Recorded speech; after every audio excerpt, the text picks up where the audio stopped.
She 100% killed that guy. Yeah, she did. I'd like to know the truth, though. I'd like to know what happened, but I just can't believe that it's not been investigated. Because he flew. Where is he? Where is he? Well, he left his van and he flew to Panama, wherever he usually goes to get more tigers. What? The likely story. Have you seen this, Lorna? Yeah, but I thought he was in prison. No, Carol Baskin's husband. Yeah. Oh. The guy that basically got murdered, got fed to the tigers. Are you sure you haven't confused it with the end of Prison Break where he goes to Panama? Maybe.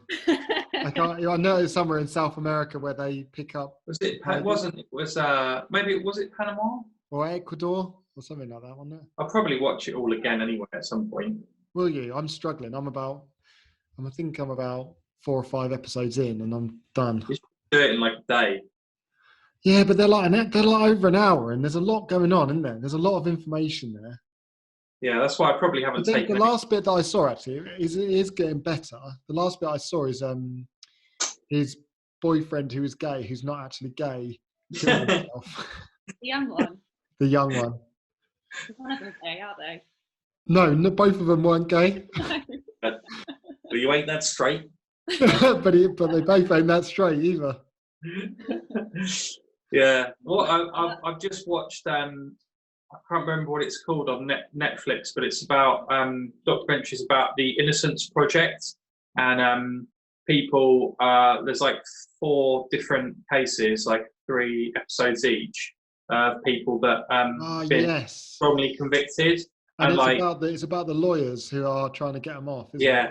And some of it's just insane, like the stuff they don't do, and they just basically go, right, got the guy, that's it, nothing else matters, and they don't bother looking at these major leads and stuff. It's just insane. And for things in the States, you get like 30, 40 years or something. Over here, you'd be out in like 3. Yeah. It's crazy. It depends on the state as well, doesn't it? The state dictates what punishment you get. It's mad. I recommend it, but like, just none of them are trustworthy. There was these phone records that would prove this guy was at home when he said he was, and they just like kept him in a box somewhere. So they had no interest in catching like they just thought, well, he was involved, we'll put him away. And he did like 13 years before someone goes, oh, actually, I think I've got some records of that, like in my garage. And the guy's been sat in jail the whole time. Yeah. 40 to 60 years he got for his part. I think they shot a policeman and someone else. But he didn't because he was at home. But he didn't because he was just at home on the sofa. And then he just got pulled over. He was like, what? And they're like, come with us. Like another guy, they took him back to the scene like straight away. He was just driving along. And they said to a witness, like, is that him? And he was like, yeah, that's him. And he was like, what? Like, that was it, in prison. Boom. Man. So on that bombshell. On that absolute bombshell.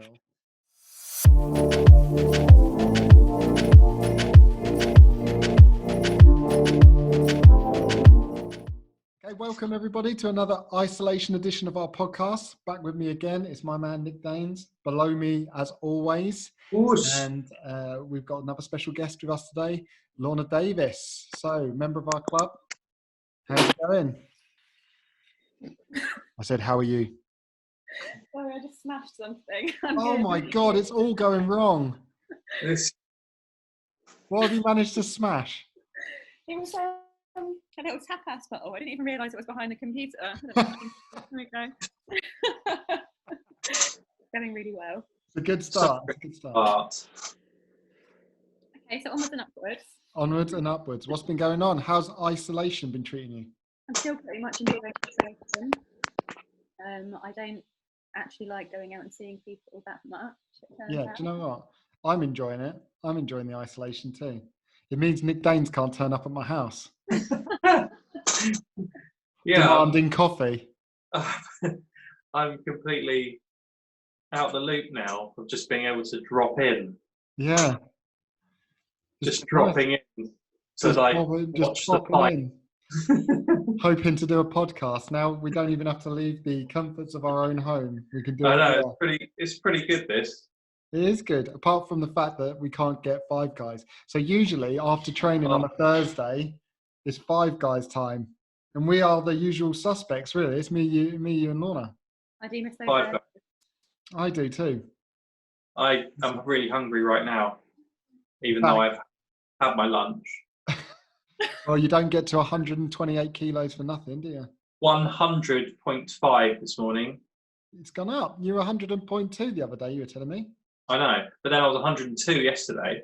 Yeah, well, I think I've just got a tolerance of like 2 to 3 kilos where it can just change overnight. Yeah, of course it can. There's loads of factors that, hydration, the weight of food, also muscle glycogen has an impact on weight day to day.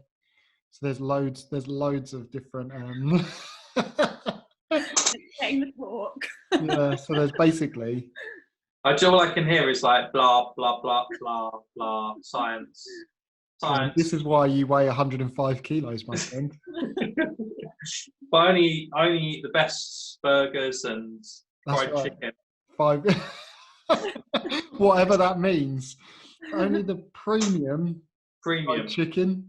Like the feet and beaks, the jowls, or any of the scrapings are like the best bits. Depending on where you're from, Nick, that could be the best bit. Could be a good diet. Well, I'm catching you up at the moment because I'm weighing nearly 70. And what do you usually weigh? 64. 64. 60 to 64. Well, it's the inactivity. I haven't weighed myself, and I daren't because I'm probably about 90 kilos right now. Don't even do There's so much less. There's a lot more tolerance up at my end of the scale, though. Like if I put on 6 kilos, it's not that much in the grand scheme of things. Well, but going from 102 to 100, it's like that is literally like nothing. Yeah, it probably doesn't feel that much, does it? Yeah, but I guess if I lost 2 kilos. Well, you went from 94 to 92. 94? Like if I went down to 80 kilos from 82 kilos, I'd be ripped, mate. Like Andy P. Like my brother. Andy P maintained for months that he weighed like 80 kilos. That's right. And then he weighed himself, he was 90. Yes, it's like 6 foot and like big muscular guy. He's like, no, I only weigh like 80. It's like, really? We're all like, fuck off, mate. You do not weigh 80 kilos. I'd like to see what that guy's up to at some point. Yeah. Have you got his number? He disappeared from our lives as quickly as he came into our lives again, but for you, as you knew him before. And then he came training like every day, and then suddenly that was it. He was doing loads of privates as well, wasn't he? Yeah, never to be seen again. 2 privates a week at one point he was doing. He was really good. I remember actually I pulled up an old roll that I recorded and he was all over you, mate, like a rash. Whatever. It's true. It probably was. Mate. He was on you. Yeah. Yeah. I was probably practicing some escapes or something. Probably. What? Are you getting to get out and do any exercises, trainings and things, Lorna? You're usually pretty active with your fitness regime, aren't you? Usually I am, although no, I haven't. I've taken up running, which I'm hating, to be honest. Yeah. It's horrible.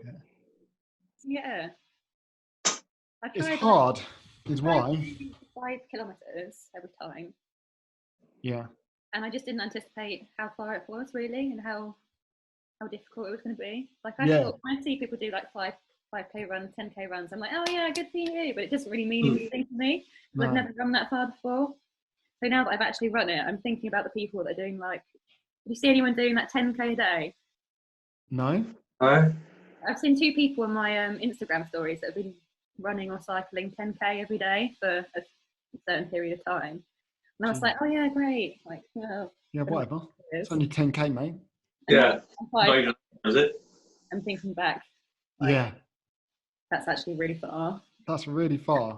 Like 3.5k a day, and this morning I did 4. So all this week I've done 3 lots of 3.5 and 1 of 4. And this morning though, like it was the normal, like like round the block. I go like down the hill and round there, and then back up the other side. It's usually like that feels quite short, like 3.5K. I think that's all right. And then this morning I ran down to the canal and I went a different route. And as I was running, I was thinking, oh, this is going to be like 6 or 7K when I get there. Like, because it felt so much further. And I got there, it's 4, and I was like, what? 500 meters more than like round the block. Well, I'm only going to stick to that because it seems much easier than this. That's like me when I run the 5K and I'm actually checking. I get near my house and I'm checking to see if it's actually ticked over to the 5K.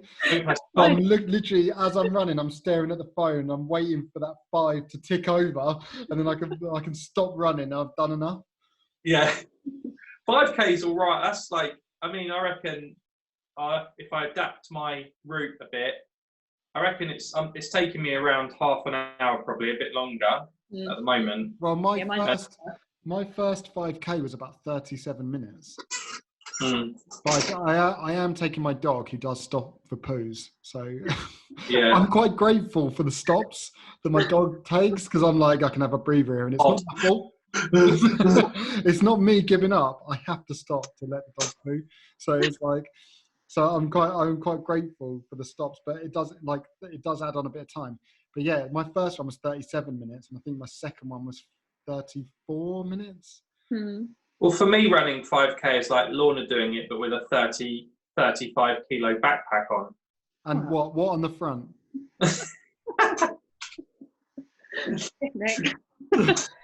And a weight vest, and a 20 kilo weight vest, as well as the backpack. Yeah, okay. I do love giving. Yeah. Oh well, that's it. Yeah. We were saying the other day. Me and Laurie were saying the other day you were looking quite trim, mate, and your guns, you getting the guns back. Yeah. It's worth mentioning just to get Nick to do that. Yeah. Because I always will. Yeah. Look at that hench, mate. Hench. Looking good. I've got no shame. No shame. You'd be good at the old selfies, mate. I'm having to move the angle so I can sit forward because my back's hurting. Okay. Well, you could get a comfier chair that we've mentioned many a times. One that's a lot less squeaky as well. That would be handy. Maybe I'll try and get a chair. You should get like a proper gamer's chair, like like one of those really comfortable ones, and a headset. Then you look like a real pro. I've got an old wooden chair downstairs, so I'll in the basement. So I'll try and find. Good shout. That's more comfortable. So much, yeah. I'm alright. Wooden chair. But it's my back. I don't know if it's to do with the running. I think I just haven't been. Have you been doing your Pilates? Not in the last few days, so maybe I need to get back on that, mate. Get on some core. You could have done a movement practice today, mate. I'm going to do your movement class. You recorded it, haven't you? I have, but what? I don't know where to find it on my phone now. And usually after you record, so when I record these podcasts, I end the recording, and then when I leave the podcast, it says it's uploading the file to my computer. But it hasn't asked me. It hasn't said that on my phone. So whether it's done it in the background or it just hasn't recorded, I'm not sure. You're doing these every week, though, aren't you? Now for every Thursday, 12 p.m. Yep, for the Carlson Gracie team. What did you do in it? Just give us a brief rundown of like solo drills, was it? No, so it was like almost. It's kind of a mixture between. A lot of the movement practices that I've learned during my career as a personal trainer. I've just done some movement mapping, which is kind of like movement-based yoga practice, mixed with some FRC, which is functional range conditioning, which is kind of joint mobility and range of motion expansion. And then it was also mixed with some animal flow, because I've done animal flow last year, so it's kind of a hybrid between all those kind of things. Any sloth movements? Any sloth movements? Or yeah, there is, mate. Yeah, there is. We did some rolling around on the floor. was good. Sloth jitsu. Any otter movements? No otter. It wasn't wet enough. Not wet enough for the otter. For the otter. Although he did join in, Mark Wright the otter. In fact, we need to mention this. We on our website, www.cgapodcast.co.uk. Well done. I'm impressed that you've actually remembered it. Impressive plug. Yeah. What did you write on his on Mark Wright's profile? Well, I can look at it right now. I'll just bring it up. So I've created. We'll do one of these for you, Lorna, as well. It's just as comical. Mark the Otter Wright. So we've got so far, on here we've got Laurie Dodson, who's the founder of Carlson Gracie Ashford, first black belt at Carlson Gracie Ashford, and head instructor and whatnot. And Ian, got his white to black belt in 8 years. Steve Ladley, great guest the other day. Part 2 going to be coming up as well at some point soon. He's been training for over 20 years in different types of grappling and martial arts, and the last sort of 12 in BJJ mainly, black belt as well. Dan Biddle, purple belt, again began mid-2000s at jiu-jitsu. And then we've got Mark the Otter Wright. Mark has been training BJJ for just over a year, having started in 2018. He's managed to injure almost every muscle and joint in his body so far, lost all of his hair, and gained a nickname, the Otter. And that I thought was a fitting. So if you click on read more to see Mark's profile, it says Mark the Otter Wright, white belt, number 436862. And speaking of which, Lorna, you're probably white belt, female white belt, number 00002 or 3. Were you the second? I don't know whether all those zeros were necessary, were they? And now it just kind of annotates the amount of white belts that we have now that we don't know the names of. I think I'm the longest standing female white belt. You are at the club now, for sure. When did you start? About 2.5 years ago. Woo! Yeah. Flies. Sorry? Time flies. It does fly. It does. I will say I had a little bit of time off. Yeah, it's been intermittent. Yeah. So what started you getting into BJJ then? Why did you start? So I started because I was working nights in London, and my partner at the time wanted me to know some self-defense, just in case anything was to happen. Did you think that was practical? I think it's a great idea, but do you think it was practical? Yeah, but I also just kind of wanted to do it because it seemed exciting. Yeah. And I like the idea of grappling. Yeah. Have you done anything before, like any sort of like striking martial arts, or this would be, you just thought, like, because I know you watched some of the fights and things like that before, and I guess you had an idea of what it was going to be like, or were you not that sure what it was going to be? I only watched like MMA, so I'd never watched just jiu-jitsu. Yeah. And so I only really had some idea. I knew what an armbar was, and I knew what a rear naked choke was, but apart from that, I had basically no idea. Yeah. It was just pole dancing before that. To know that much is pretty good. I mean, Nick doesn't know that now, and he's perfect. No. Yeah, exactly. Half guard. That's all you need. Butterfly guard and single X. That's all you ever need. Lay down like this. Sloth jitsu. Frames. Very few attacks in my arsenal. I'm still working on my armbar. You're very good. It's always good fun rolling with you, and you've got like good, obviously, flexibility and stuff as well, and you're strong, and you utilize all your strengths. I think you've got a really good basis for your jiu-jitsu, and I think, like we were saying before, you're getting back into you were before all this lockdown stuff, like getting back into a much better routine of being able to train and stuff. I don't think it will take long for you to get super good. No, agreed. I think it's. How did you find it when you first came into the club? Because we talked about this a little bit with. I can't remember who it was. We just about how when we started, like how it's really intimidating. And when I first went to the club, I think there was only about probably about 7 or 8 people training that night, and I remember going in with a fixed mindset, going, I'm just going to go and watch because I don't know if I'm going to like it. And then like, oh, it might be like, because it's a combat sport, you think people are going to be like kind of a bit like aggressive or like looking up and down a bit like, what are you going to do? Like, do you know what I mean? I kind of, you don't really understand until you go there. So I kind of went in, I spoke to Lars and I was like, oh, I'm going to just watch. And he was like, I've got a key in the car. And then I couldn't say no because of my ego. So is that when your obsession with Laurie's old geese started? Sorry? Is that when your obsession with Laurie's old geese started?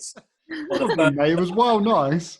It was I'll never forget it. It was the gi, and he had the Carlson patch, and he had half on one lapel and half on the other. So when he folded it over, it made the patch. It was so good. Yeah, that was probably cool.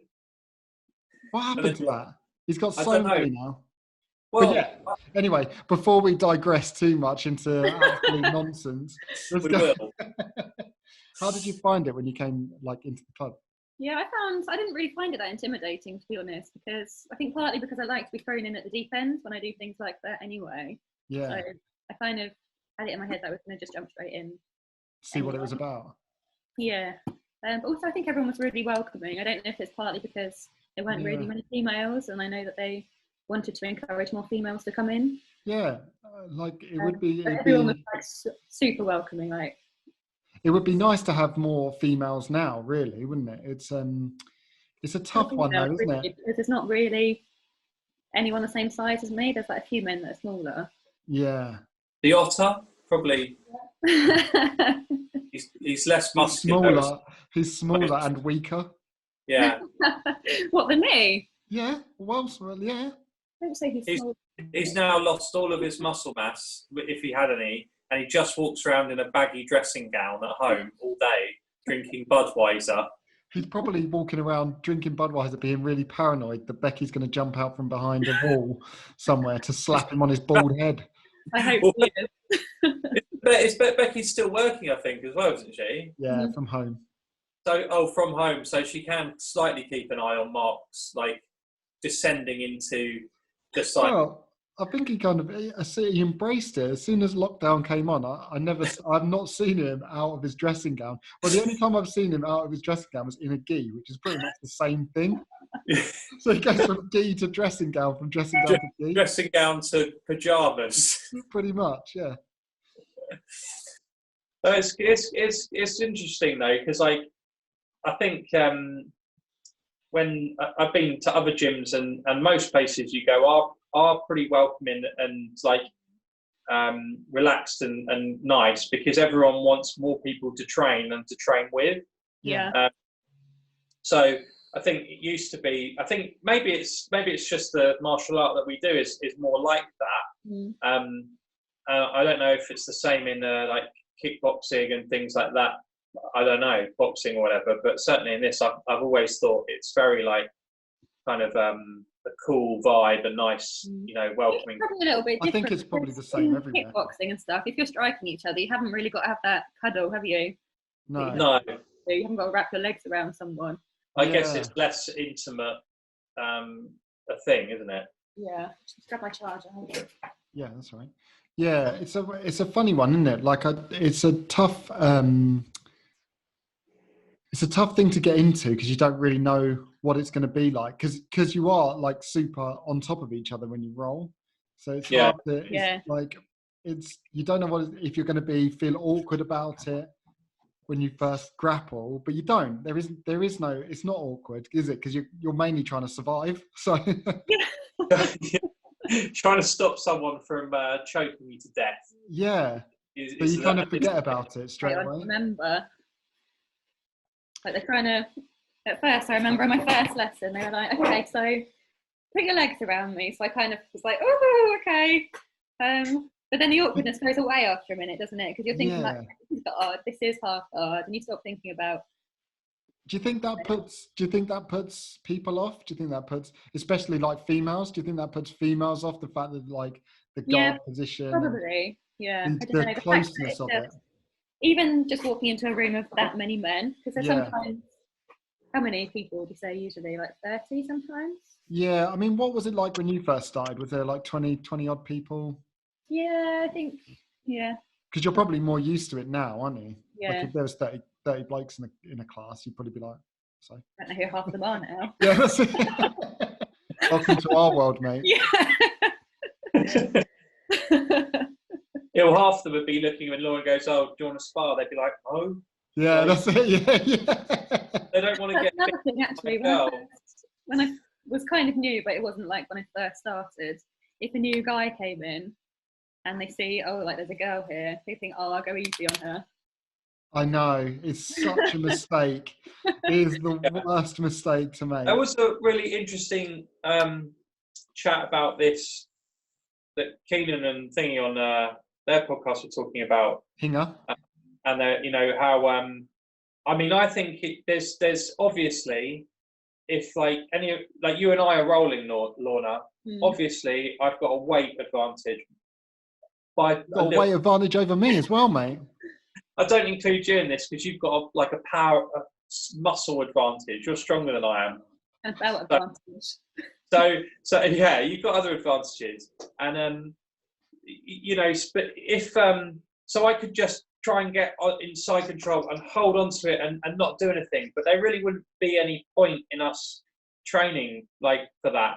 And I've seen big guys do that to people, and probably you've experienced it, and you kind of think, well, what's the point in doing that? Like, let's try and at least move around, try and do some things that are going to benefit each other. I know already that you know enough jiu-jitsu, and you're double my weight, you can hold me down, if you know what I mean, in this environment. But that's not going to benefit anyone's learning. And that's what I find so strange, is that guys will still be like that. Like, if we're rolling, then, you know, the point is to try and do some different stuff, move around, allow you to move, and then me to try and do you know what I mean? Rather than... it's just ego, isn't it? Right, that's it. It's the winning mentality over the fact that they're there to actually train.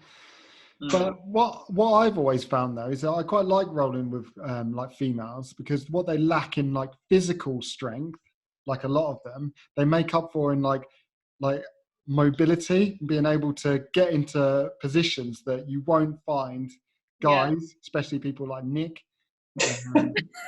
not be able to do. Who struggles? I struggle to touch my toes. So to be fair, mate, I'm see my toes. Sorry? Struggle to see my toes. So.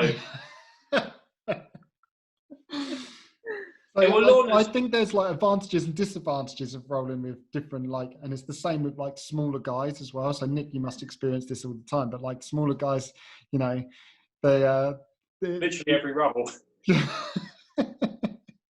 But like what they lack in kind of one area, they make up for somewhere else, and it still can be a really interesting, really good roll. It doesn't have to always rely on physical strength. Yeah. And I think if you take that into consideration, as well as you're there to train, it can be really good roles. Like we have like really good roles. They're really fun. So it just depends on how you want to train and how you do train. I know Nick just wants to get to my side control so he can pin me down and hold me there until the end of the round. Provided he doesn't get submitted from the bottom at that position. But you know, that's just the way it goes, isn't it? You've got to deal with that. That has happened as well. But like, yeah, I think you have to often take, especially as lots of people, everyone's so good, you know, and they've got their own styles and developed their own ways of doing things, that you have to change. You know, I play a certain type of game that I like from the bottom, and then I'll do certain stuff that I like on the top in the main. But you have to change the way you do things or what you want to do, depending on what the other people are. I mean, like you have to change your game a bit if you're rolling with Kane, and Kane's on his feet, you know, because he's very explosive, very athletic, moves very well. And if you're not careful, you're going to get your guard pass without really having done anything. So you have to you have to try and stick to him like glue. You know, it doesn't allow you to be too open to do things.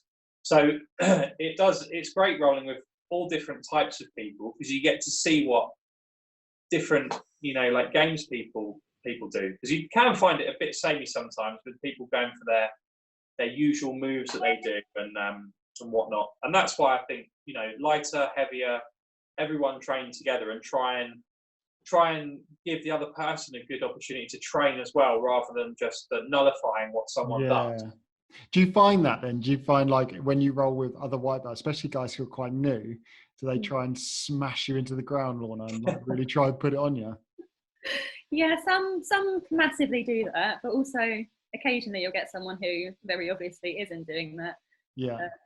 So where's the balance there though? So like obviously, because I'm very aware that like, and it's not just the same for females. I'm very aware like with lighter guys, like super light guys, that I'm not making it too easy for them to roll with me, that I'm trying to give them a good roll and not kind of like being like, because no one wants that. And like, you know, although it gives them a bit of an opportunity to learn, they're not going to learn if I completely just smash them into the ground for 5 minutes, but they're also not going to learn if I'm just like a blanket and I just let them do stuff all over me, because they won't understand like where the there's levels a happy are at. medium there. There's an intermediate. Yeah, there's somewhere in between, and I'm always very aware of it, like depending on who I roll with, to try and find that happy medium. I can't remember my point now. What was my? You're asking where the happy medium was, I think. Yeah, where is the happy medium? I don't know. I guess you have to read the room a little bit with that, and sometimes it's going to benefit you more if you're working a bit harder, and sometimes you kind of sit back a little bit and allow them to do something. I don't know. Do you find roles with the other female members then that you tend to not worry so much about that, and you kind of go for it more against each other? Yeah. Well, the only female that I really roll with now, I guess, is for A. Yeah. So do you have good roles? Like... She is my absolute favourite person to roll with. Yeah, she's brilliant. She just go all out to destroy you. Anything goes. Yeah, that's cool. But that's different, isn't it? So does that... The same weight, and we're the same size. Obviously, she's a bit better at jiu-jitsu, but I can take that. Yeah, that's it. That's good though, because it's like you know, steel, iron sharpens iron, doesn't it? So if you get to roll, it's like, you know, I like rolling with the guys that are better than me. I don't like so much rolling with Nick; it's too easy. But the guys that are better than me, I love rolling with them, because you know you're going to get better from it's like the rub, isn't it? As soon as you fight that person who's that much better, you just get that a little bit better, because you know what the next level is doing.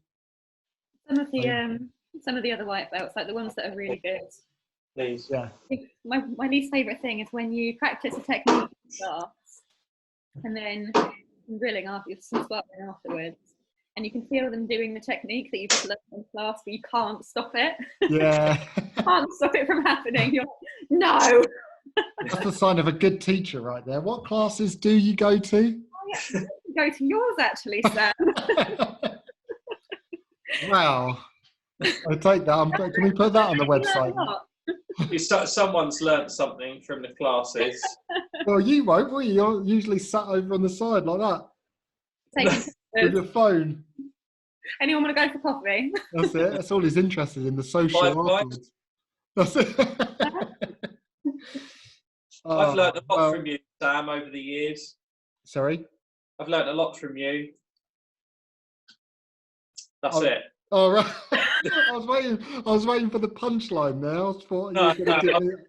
Save the punchline. Well, like my game's a lot of, because I do privates with Laurie every week, as well as the classes and the open mats, and so I have a very specific way that I like train and try and apply that in sparring to get better at what I'm trying to do.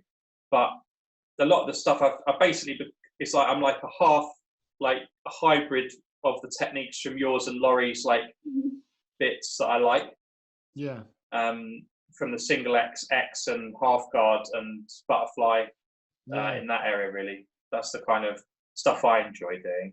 It's pretty much the same as me, mate, really, to be honest. Yeah, I think there's not a lot of difference. It's the same. That's why some of the rolls are good, because same as when I roll with Darren Crouch, like often it's minutes are spent just on trying to get a grip or get rid of a grip. You know, because I know like what he's trying to do, and he knows what I'm trying to do, because you know, we both do like we try and do the same stuff each time on each other. Yeah. You know, and you kind of like at that sort of level where it's there's small margins for error. Yeah.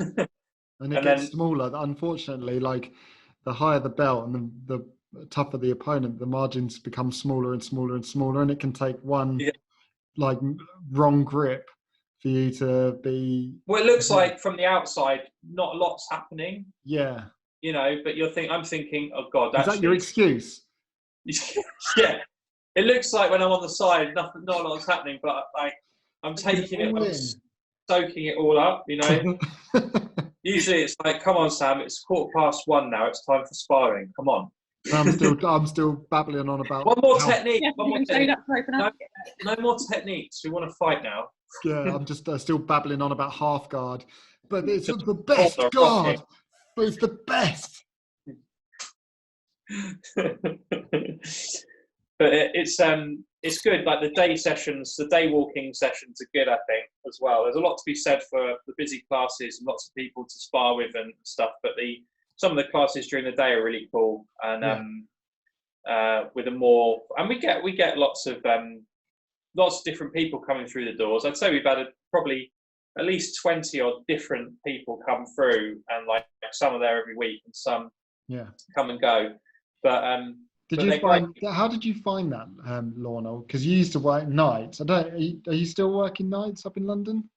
No. But when you did, you used to come back, and then obviously would you sleep and then come to class, or would you just come? Sometimes I'd go and have like an hour or two, and then. But in some ways, that's more earth than just coming with no sleep whatsoever. Yeah. It must be hard to retain a lot of information when your brain's like worn out, like knackered. Yeah, so to be honest, I was just like that all the time when I was working up there. So it wasn't like I'm just hired at jiu-jitsu, I was just constantly. I do not envy people who like do shift work like that. Yeah. When I used to do building work with my brother, we used to do sort of on and off night shifts sometimes, and like I didn't mind the night shifts. It felt like you had more time during the day, but you're actually just getting less sleep because you can't really during the day. Well, I can't sleep too well during the day, and you just you don't function as well during the day, and then you're awake at night all the time. And then because we kind of switched between the two, and I guess I mean, unless you work the weekends or whatever, like if you switch over, your day's completely messed up. And so I couldn't imagine what it would be like to train like feeling like that. It must have been awful. No, I don't know. I still really enjoyed it. Oh yeah. Yeah. Must have been the teacher. Tell you. Just quickly, because you mentioned your brother, I filled in his bio in the guests section. Oh God, here we Let's go. hear it. Come on then. The very last. I've been hearing this from Sam, to be honest. It says, Ian is the elder brother of CGA podcast host Sam Hall, and is basically better than Sam at everything he turns his hand to. I don't know who writes this stuff, honestly. We need to get someone in to edit this website, I think. In fact, I think I can edit it myself. I think I'll go in there and make some changes. I've been given too much power. You have, haven't you? You've gone power mad. Using it already. Absolutely abusing it. Yeah. Oh well. Oh wow.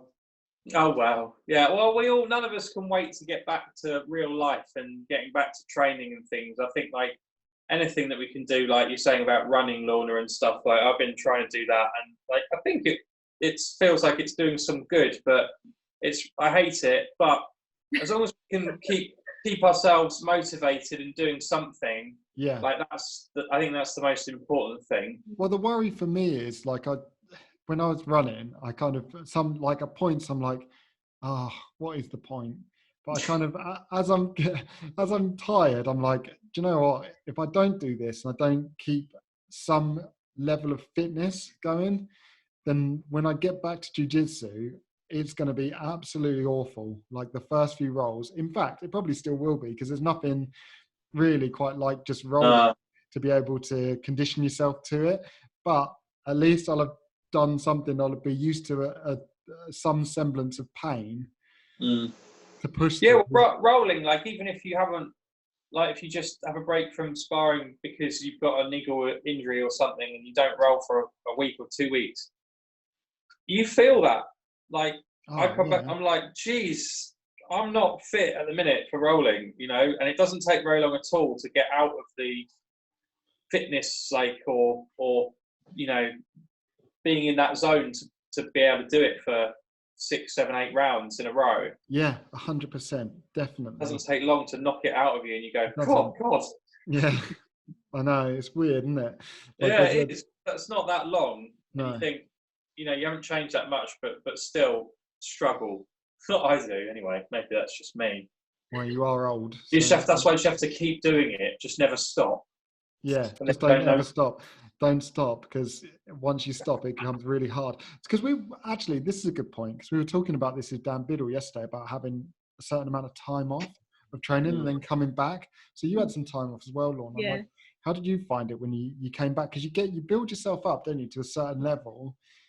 And I was saying that I had some time off, and you're on the come up, and you're measuring yourself with other people, and then you get to a point where you stop and that other person or other people keep training, and then they're suddenly a rung above you, and like the mentality that plays with coming back. So not just only is it nervy just stepping back on the mats, but then the same people that you used to train with are kind of not on the same level anymore, and you're a bit of limbo. And I was just wondering like, how you felt when you had some time off and came back. Yeah, I did cross my mind when I came back, but then I kind of decided to see it as obviously like consistent training just works. Like they've been consistently training, and if you consistently train, you're going to get better. So yeah, I completely agree, and we kind of touched on it yesterday about like enjoying the process, and I really like that kind of term, and like just enjoying the being there and enjoying the training rather than just. But also I found when I had some, like before I went away, I was doing like the same thing, like arm bars, whatever, arm bar. And then when I came back, I found that like I wasn't going for arm bars specifically, but that's just always where I'd end up. But when I came back, I found I was getting back quite a lot. So just having some time off was kind of like a reset almost. Yeah. You did what Sam does usually, 6 months off, comes back and he's better than before. But we talked about that as well, and I think that's part of being overtrained or tired or exhausted. And like in training as well, I tell clients and people that all stress goes into the same pot. So like that can be good stress, which could be like a training stimulus, like working out, like muscle soreness, like muscle aches, muscle training. And it can also be personal stress as well. So if you're having a hard week or a hard,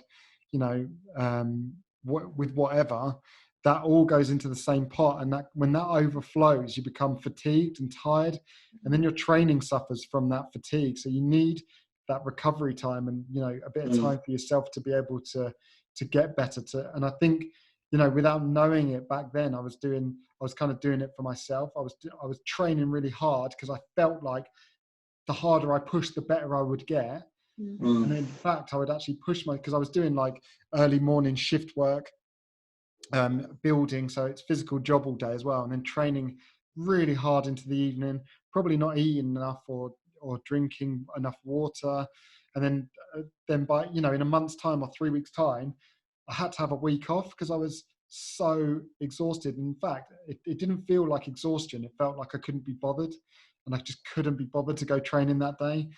And I was like, do you know what? I'm not in the mood for it. And if you're not in the mood for it, generally that's kind of a sign of some form of fatigue, because I don't not love jiu-jitsu. And it's very odd for me to be like, I can't be bothered to go training. And that kind of has always stuck with me. And I kind of try and teach that to my clients and stuff as well, that it's not about like trying to find some kind of balance, and dipping out and dipping back in again will only stall your progress. If you can find the balance of taking some time for yourself and recovering before your next training session, rather than just push until you're exhausted, is a much better way and a much more consistent way to train. And I found it's easier now because I'm self-employed. So I can take more time off than I do work, but especially now. But yeah, it's just nice. It's just, you know, because you do this, you're in a similar situation, Nick, aren't you? You work quite hard, but then you obviously take time out for yourself, and you pick and choose your training days now. Yeah. To kind of fit you rather than exhaust yourself. That's it. I think it's really important. And to the lengths that, you know, sometimes you may not be sparring one day or you might be doing light sparring or some positional work rather than, you know, an hour's hard sparring with everybody there going all out. Because if you do that 3 or 4 times a week, for me, I won't be able to do it, and then I'll get injured, or it will take me much longer to recover. So I tend to the training gets. I say what I'm going to do on each days at the sessions, you know, and then I'll ramp it up. Usually the Thursday spar for usually it's an hour sparring. Yeah. And then I'll do the same on Saturday, and then the private on the Friday, and then on the open mat on a Friday, depends who's there. And that's a nice little, you know, probably do a bit of positional, maybe roll a little bit, but nothing major. And then Monday night, again, helping with basics. On the most part, I won't do the sparring as well. And just use that as like trying to progress myself by helping to show techniques and things. And that's like, so I found that really useful as well, and trying to sort of learn how to communicate, you know, techniques and things. So Laurie teaches it, and I'll try and help people as well. Yeah, it does help, honestly. It really does. Like teaching mind when you're teaching someone, and being able to explain it, and being able to explain it so someone understands. Well, you forget. I haven't cracked Lorna yet, but you forget, and sometimes it is difficult to explain something that you kind of take for granted. Like, I remember we're doing something anyway, and everyone was just like falling onto their butts, and I was like, you know, you're not supposed to do that. You're supposed to stay like this, and everyone sort of does it, and like lands back like that. You're like, right. And then I have to think, oh, okay, well, what I'm doing this, which stops me from doing that. Yeah. And, you know, but you kind of don't necessarily think that that's a part of the technique that you would tell someone else about until you see someone who's never done it before, who just falls over. But that's part of the teaching process as well. Like sometimes you don't know the answers, and you're not, you know, you're actually thinking about it, whereas you might do that and I wouldn't fall over, but I've gone past where I'd even think about falling over. I'm thinking about it something else. But when you're trying to explain the first parts of something, and then you think, oh gosh, yeah, why are you falling over? Yeah. Let me have a go. And then you go, oh, right, well, I do that because that stops me from doing what you're doing. Yeah. But kind of sometimes you have to do it to work out what it is that people are not doing. Yeah. But it's a completely different like dynamic, isn't it? You know, and I'd love to one day, you know, try and teach and stuff when I know something. But be a while yet, mate. Be a while yet. But you know what I mean? It's like it goes together with the training and learning, attending classes and sparring as well. Like showing other people things helps definitely, I think. Yeah. So there's different aspects that I'm trying to piece into a week's worth of training, and I consider all bits of them as to be training. Yeah. So what kind of, do you ever think, Lorna, do you ever kind of think about jiu-jitsu and how you're going to progress your game, or do you just kind of see it week to week and see if you can learn something and try and apply it that week? I mean, there's loads of different ways to train. Like Nick is a very like kind of, he has it set out. Like he likes to work on specific things until he's learned it and then moves on. And I've kind of always I've always kind of stepped into a class, gone, if there's a technique that I think that could fit into my game, then I'll try and use it. And if it doesn't work, then I won't use it. I just wonder what your approach is. Yeah, I'm much more of a wing it kind of person. Like for the first. Sometimes it goes well and sometimes it doesn't. It's hard when you first start though, isn't it? It's hard when you're a white belt because you don't know how that fits into the bigger picture yet. Mm-hmm. It's a really odd thing. Like you've got to go through time though, haven't you? And time on the mat and time doing it, and then you start like realizing you go over these different hurdles as you go through your journey, your process, or whatever, and then suddenly you start going, oh, do you know what? Actually, like you saying, you come back and you found yourself on people's backs more. Yeah. Well, you've not just found yourself there. You're doing. You're getting there. Yeah, you get there without realizing how you've got there sometimes, don't you? Like, but you are definitely before you even to get there, because you don't just. But exactly. You're doing it. Yeah. No, you're still doing it. So then it's just like going. So then you're essentially saying, like before, you were thinking about submissions, armbar, and this kind of stuff. Now you think, oh, okay, well, actually, you're going transition to the back without knowing exactly, but you are. Then you maybe breaking down what you're doing there, and then you can go from one to the other and linking moves and positions together and techniques together. And I think it's just like once you know what's possible, then you start thinking, oh, actually, that would be quite good for me, because I get there a lot. And that's all I think I did. It's like, oh, I'm finding this position quite good. I can sweep from here. Oh, maybe I'll put a bit more effort into that position and try and learn some more stuff around it and get sort of better in that area. And that's comfortable then. I think that's like time sort of dictates how you do things, I reckon. Yeah, time kind of evolves your game a little bit. So do you think going for the back is going to be your new speciality? Arm bars and back takes. Maybe I'll go back and suddenly I'll be leg locking everyone. You're learning more techniques, not being at my classes, Lorna, than actually being there.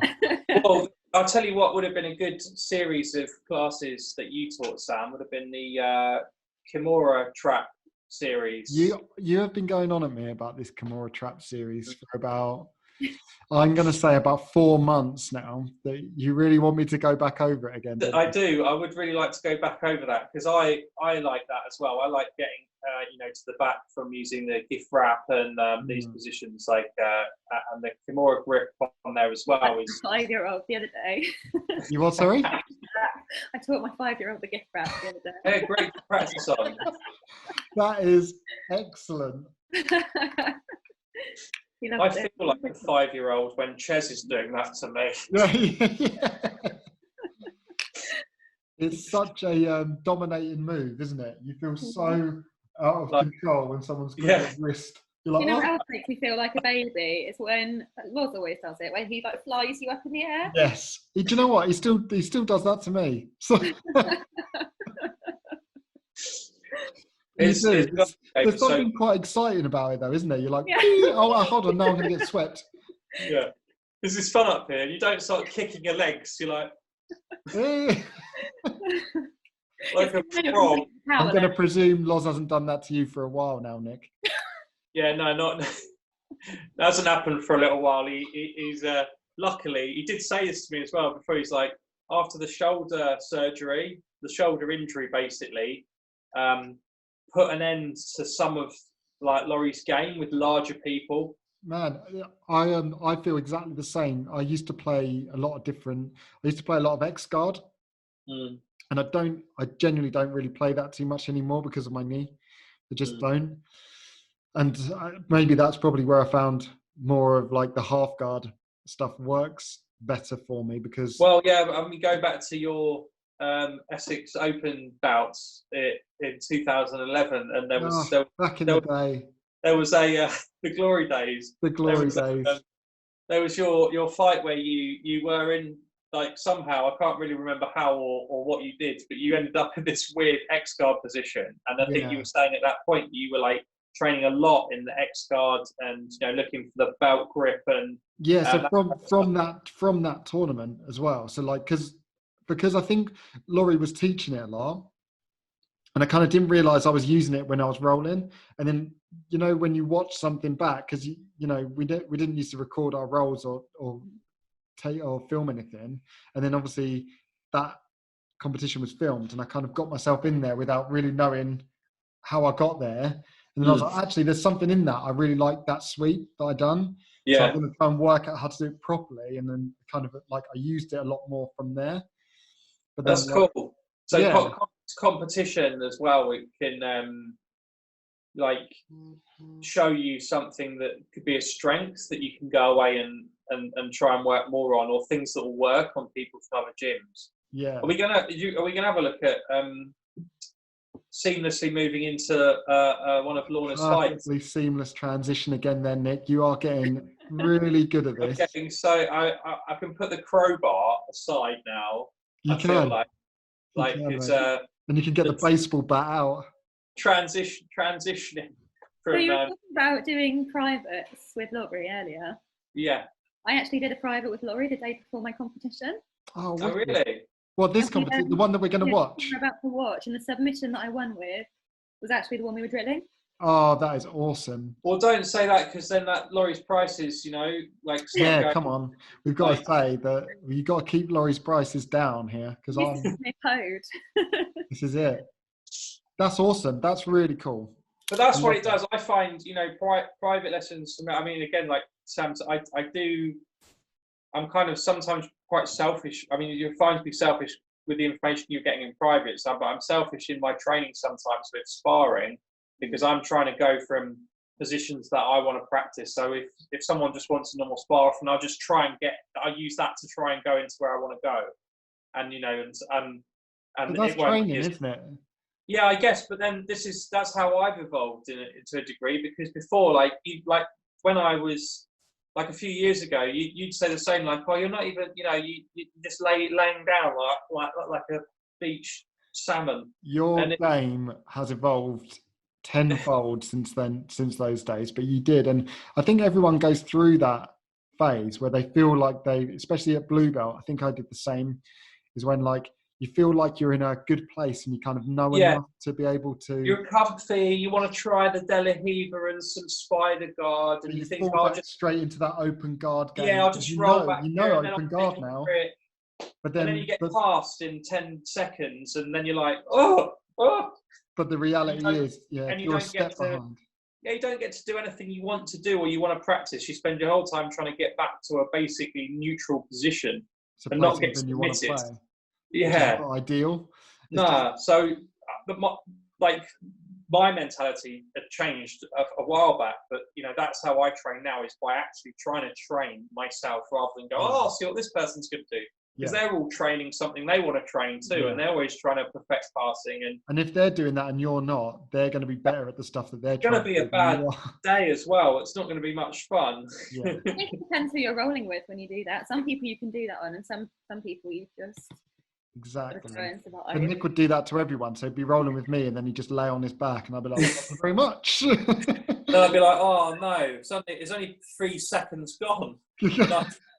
Underneath neon belly. Like, this isn't what I imagined. I thought I'd just roll into a nice Spider Guard or something. Yeah, I know, it's crazy. And then you go, because you see, and you're right, it's like the newer blue belts and stuff, you see him do it. Like Stuart did the same thing. And I said to him, man, you can't do that. Like, everyone's just passing your guard in the first 5 seconds. Like, but he'll be good. But you're good enough to be able to defend well from that position. But if you're defending the whole time you're in that spar, that is not good for you. You're not. All you're learning is how to defend yourself from which you've probably done enough of a white belt to be like sufficient at it anyway. You might as well start learning and I just think it's not as much fun. It's not as much fun. Nowhere near as much fun. There's way more productive things to be doing than having a guard passed in the first 10 seconds of a fight. Yeah. Like, because everyone at the club is decent. Like, the white belts are good. Like, there's no, you can, like you say, Lorna, you can have spars with people where you think, okay, like, this is fine. I know we can mess around, and try some of this stuff, but I'm still thinking, like, I'm not just going to allow anything, super easy to happen to me. Like, I still want to do what I want to do. You're just a bit more leeway in there, kind of thing. Yeah. But you try and do that with any of these guys, and just be too loose and kind of like, or whatever. You just end up having a terrible time. Yeah. So, we were talking about tournaments as well, and we were talking about competing. Lorna, you compete quite a bit, and me and Nick have kind of decided to enter competitions. As broken as we are, as broken as I am, I'm just gonna go for it. And I think, like, what it's taught us as, coming through, is seeing more people compete, even at the, the lower levels and stuff coming through. Win, lose or draw, it doesn't really matter. I feel like sometimes you carry the weight of the club on your shoulders and you feel like you want to do really well and you get really disappointed if you don't. But you go back to training and nothing's changed. Everyone doesn't treat you any differently. They're all still just as nice. In fact, they're probably more impressed the fact that you've just put yourself out there in the first place. And I think, like, what's your approach to competitions? Do you get nervous? Do you feel like there's a lot of pressure? So I've only actually done the one proper competition, and then the other one was just the club competition that we had. Oh, was it? I'm sure you've competed more. No, it's because I was trying to tell you that I had a second comp video, but it's from the same competition. Oh, okay, right.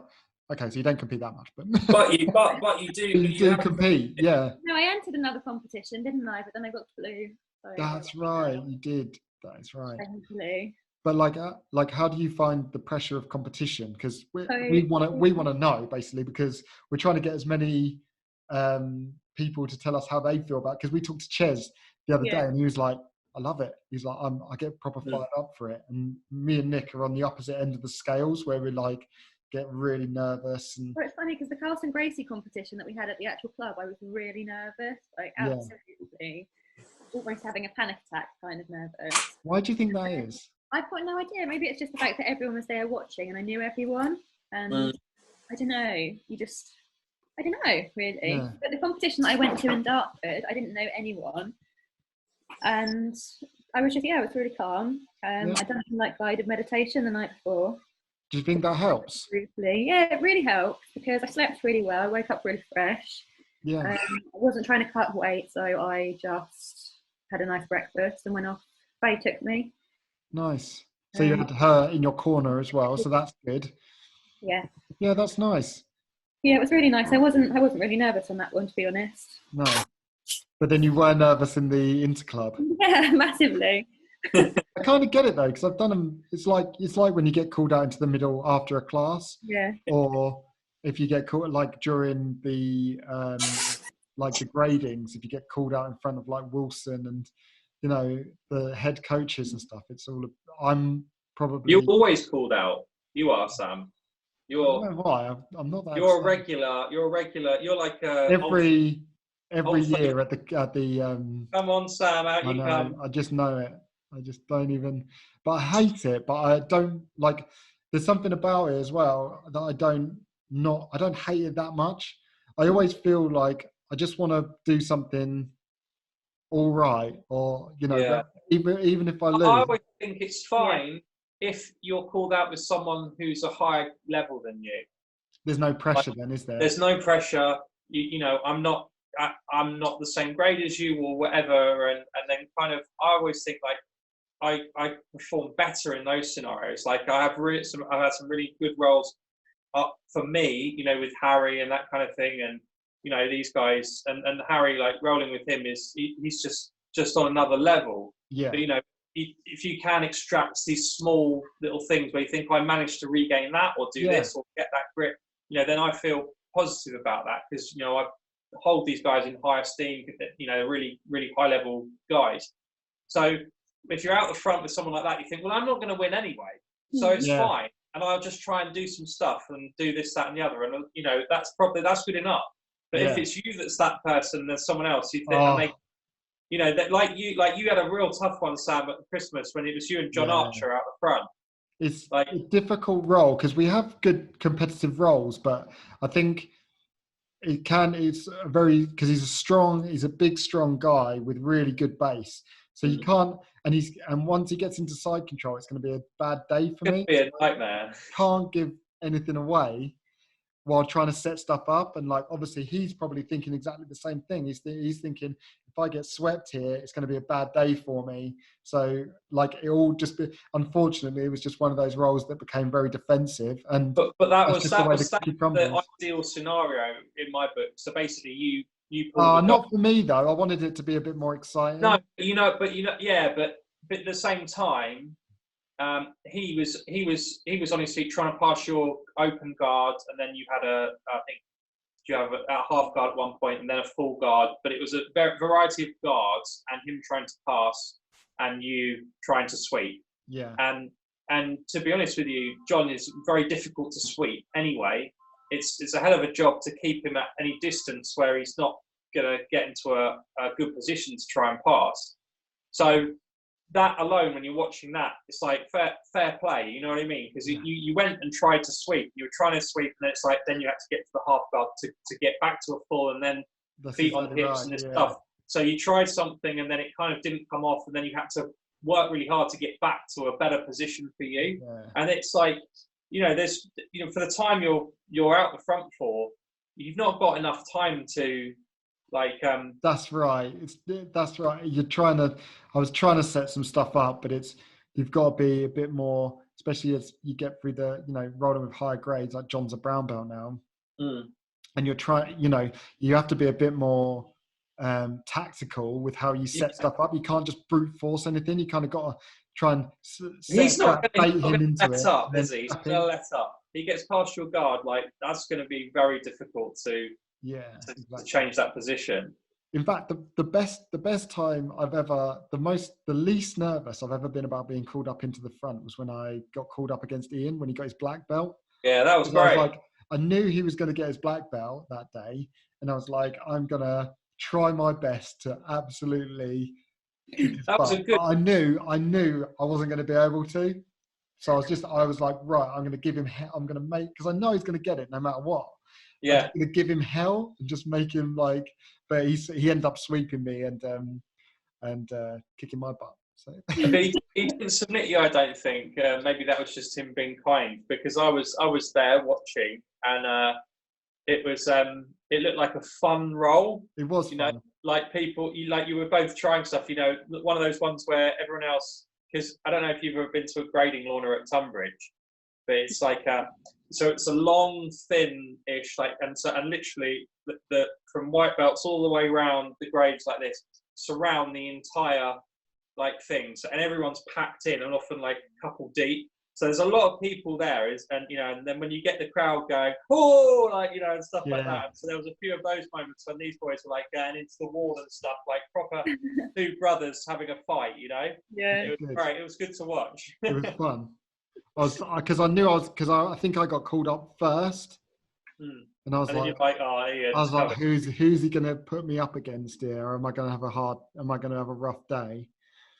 But I'd had some pretty good, like some days you turn up and you roll and you're like, I'm just not feeling the rolls today. Like no matter what I do, it's just not working for me. Like all my techniques, that usually work out, are just not working. But that day, in particular, I was like having some good rolls, and I was like, stuff's working out. I'm quite confident out the front. If it was any other day, I might not be as confident.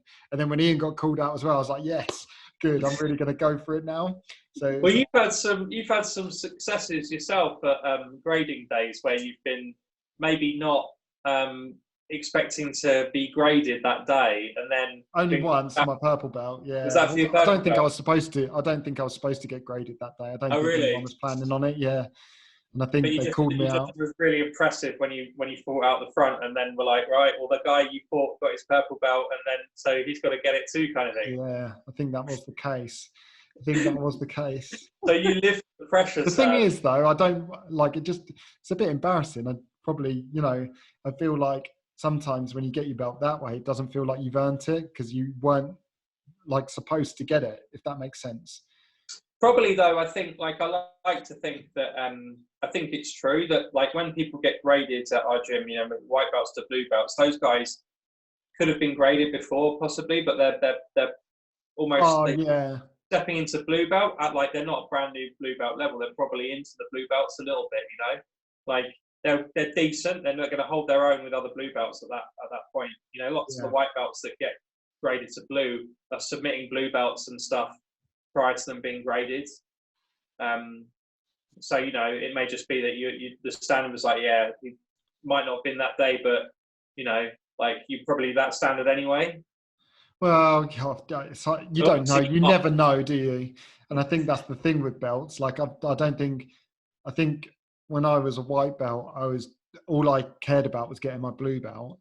And as soon as I got my blue belt, I didn't feel like I was ready. And then just as felt like I was getting comfortable in my blue belt, I kind of got my purple belt. And then I was like, oh God, like, I don't feel like I'm ready. Like, I don't feel like I deserve it.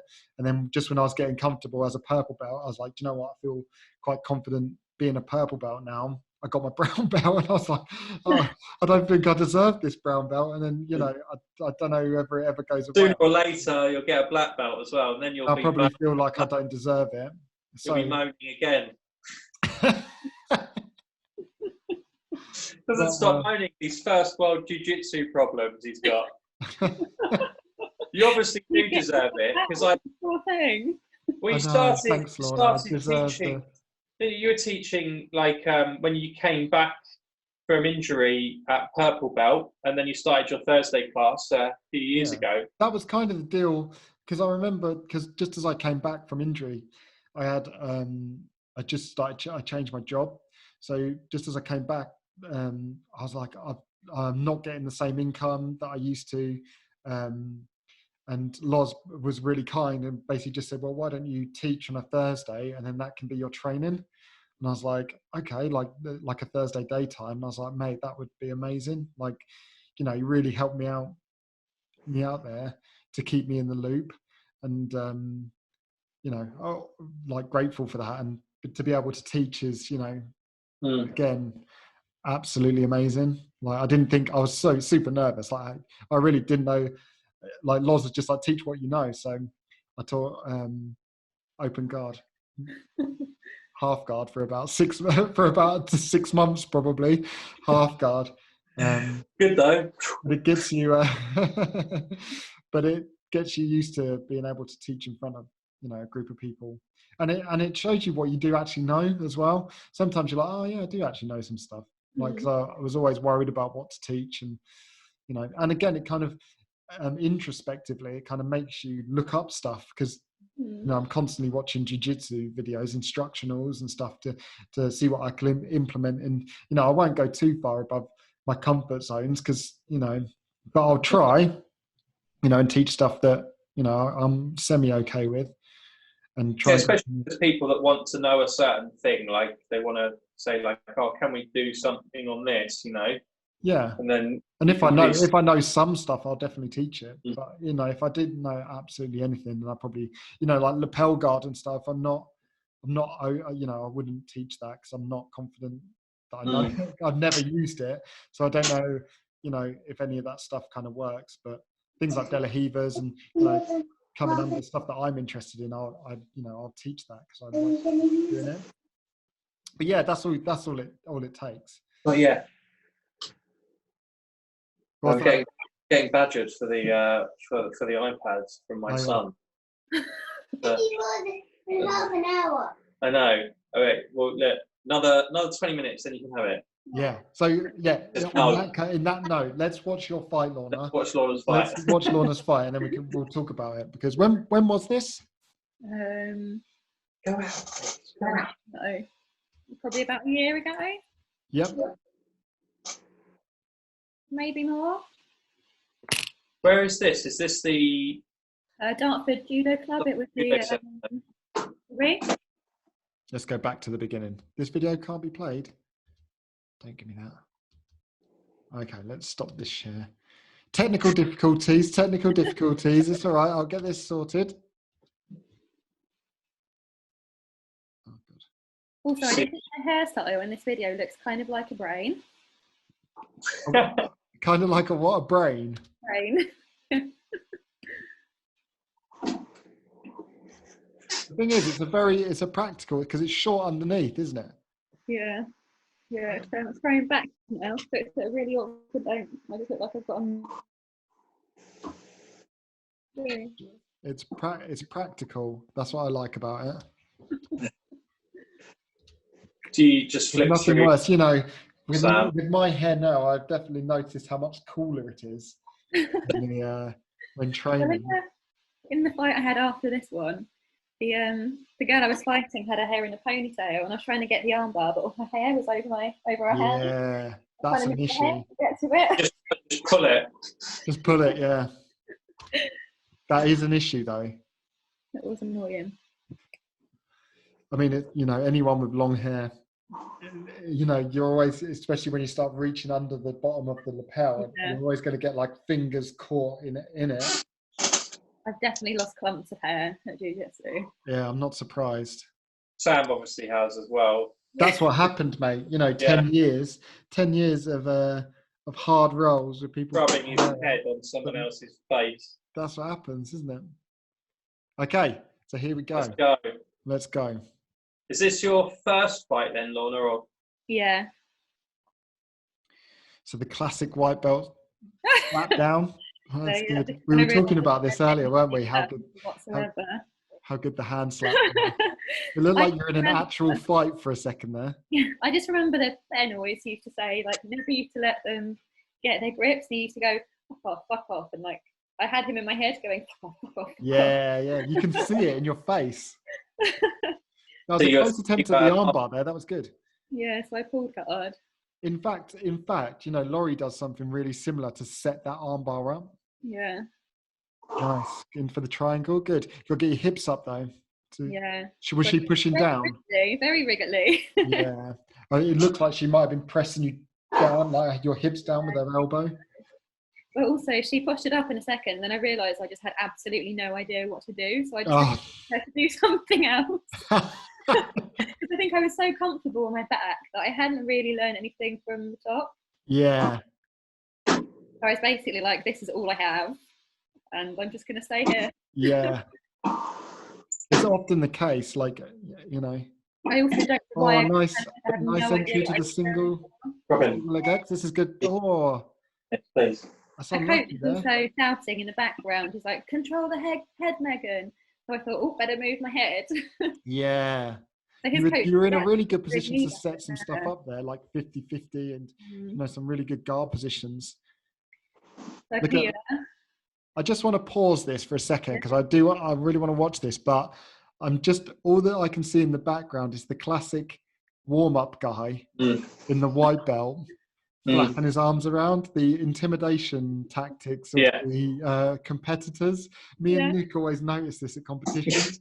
Is like how stay warmed up, and there's some classic moves. The flapping of the arms in front. The fake, like the shoot as well. The shoot on the side. That's another good one. But anyway. It's funny you should say that because I bumped into this Megan in the changing rooms. And she was doing that. No. She was really nice. So we had a conversation, but she was like, so how long have you been training jiu-jitsu? And I think I told her it was like 6 months, and it was more like a year. And I could tell that she thought that she had it in the bag. I was like, okay. Right. What? Because you said you've been training 6 months. She was like, good, because I've been training 2 years for this. Yeah, you could tell that she definitely thought she had it in the bag. Right. She had that guy at Grappling Industries who came up to Tommy and just went, "You Tommy," and he was like, "Yeah." And he went, "You're fighting me next." Tommy was like, "All right." Tommy went, "Okay." Little tiny Tommy. Yeah, I love Tommy so much. You know that fold up. He's like, "You Tommy." He was Chez's pick for future contender, wasn't he? Future star. He is really good. He's really good. Yeah. He must have a lot of determination. He was so nonchalant. He was in a competition. He had about how many fights? 4 fights, and he was just he's just so relaxed and so calm about it, wasn't he? He was awesome. It was brilliant. Brilliant to watch. Sorry? Is he about 15 as well? Yeah. Yeah. Yeah, he is absolutely awesome. He's going to be really good. Yeah. Okay. Fan club. Tommy fan club. The Tommy fan club right here. If you're watching, Tommy, we're your biggest fans. Come on the podcast, Tommy. Oh, yeah, that'd be brilliant. Yeah. Okay, back to the real action. Let's go. So here, are you setting up? You're trying to set up another armbar at this point? I think at some point I hook one of my legs under into it's spider guard. Yeah. Yeah. And then the thing that I was drilling with Lois was where you kind of pull them towards you and then shoot your legs up behind to get the alignment. Oh, nice. That's awesome. Okay, let's check it out. That's what happens. I'm not sure whether actually it's a little bit. I try once and then You're doing a good job of controlling the posture, and you let go of that arm, which was a good control, which allowed her to stand up. Nice. Yeah. See that? Yeah. Cool. Yeah. Nice. It is. That's really cool. Yeah, I did not let go of that grip that I held on for dear life. Yeah, you can let go of that now because you've got the posture with that diamond. Nice setup. Yeah, it wasn't quite tight enough, I don't think, at this point. So it's the arm. It's her arm, the way, like her elbow position there. Her coach is also telling her to get my knee to the mat. So yeah, you're out. I kind of need to get your hips back underneath her a little bit.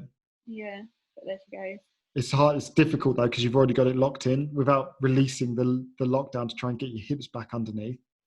Was that it? Did she tap? That was it. Oh, amazing! She wasn't very happy, was she? After that, She wasn't. She's probably shaking her head, going, "She's not been training 6 months. She bloody lied to me." I mean, it wasn't really a lie. I think I'd had some time out, and my actual training time was about 6 months. Was it? Yeah. Okay. Yeah. Then that's fair enough. You get a lot of guys who come in, and I don't know why. I don't know what the issue is. It must be an ego thing, where people are like, I've never done anything before." And then you roll with them, and you're like, "How do you know what half guard is then?" Like, you're like, it doesn't matter how much you've watched. I mean, to be fair, on my first ever class, I think I did a head and arm choke because I saw it. I used to watch MMA a lot, and like some other poor white belt who I probably just crushed their neck to pieces. His jaw. Just like squeezing their head as tight as possible.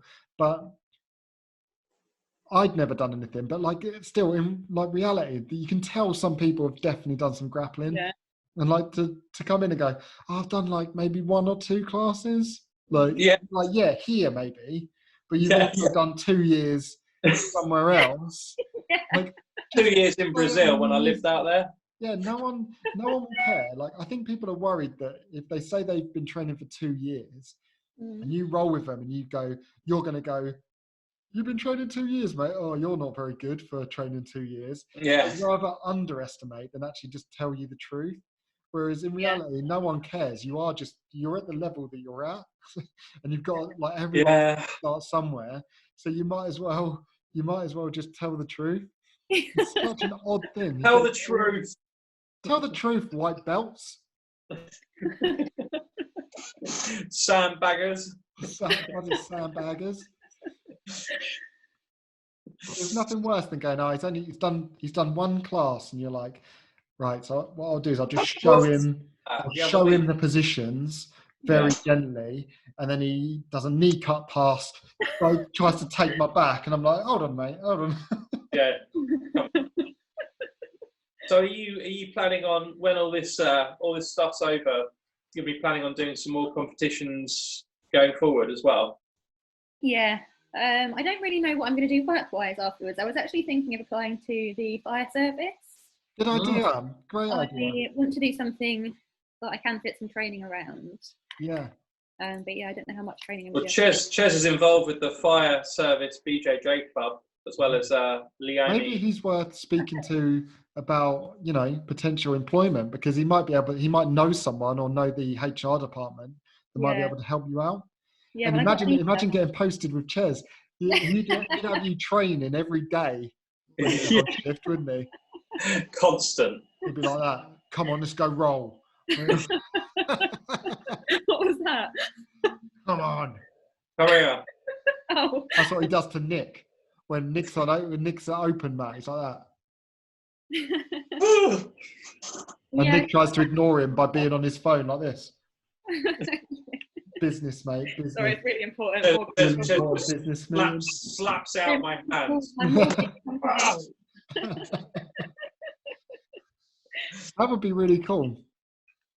Yeah, but I would like to get some more competitions in. It just depends on how much training I can get, I think, in beforehand. Are you going to do some? Yeah, we're both. Me and Nick we're going to kind of buddy up and be competition buddies, because then we can both suck together when we go there. Yeah, I think once I'm work out, I'm excited to. I think I need to do something more and have a focus on doing something to also like develop some of my game as well, and just and for fun as well, have a run out and see how good I can be against other people and see what's what. And, I think it'll be a good learning experience. Well, all the best guys, all the guys who are, in the top echelons of our club, they all compete. They all do it, right? So it's got to be a good thing to do. It's another thing to add in, isn't it? Yeah. And especially from like the stand-up, perspective at the beginning of the fight and what to do. I imagine I'm not going to be shooting for takedowns and stuff. I'll probably be looking to play from bottom to start with, so getting into guard positions and trying to work from there.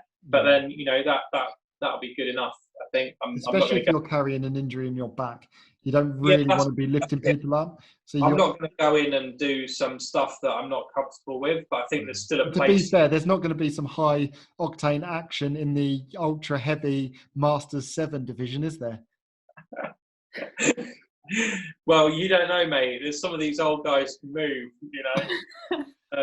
but ultra, I'm pretty keen to be under 100 for comp. I'll just enter whichever category's got the fewest people in. Yeah, good idea. So then at least you can come away with a default bronze. Yeah, I'm going for the medals, mate. Loads of defaults. That's all I'm interested in, the silverware. Yeah, nice. Bronzeware. Nice. But yeah, I'll see what. But it's undoubtedly going to be within my limitations. I'm not going to be going out there trying to do some crazy judo and hip tosses and stuff and doing stuff I wouldn't normally do.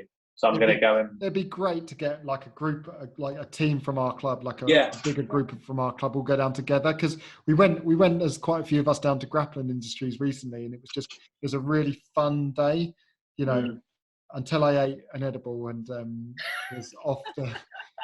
I couldn't even talk. I couldn't talk for half the day, and I was super paranoid that everyone was going to leave me.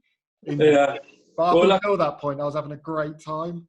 But then luckily we got Nando's on the way home. Yeah, that did sort me out. If any excuse, so I won't be doing that again. That was a day of competition and Nando's. That's got to be good, isn't it? Yeah.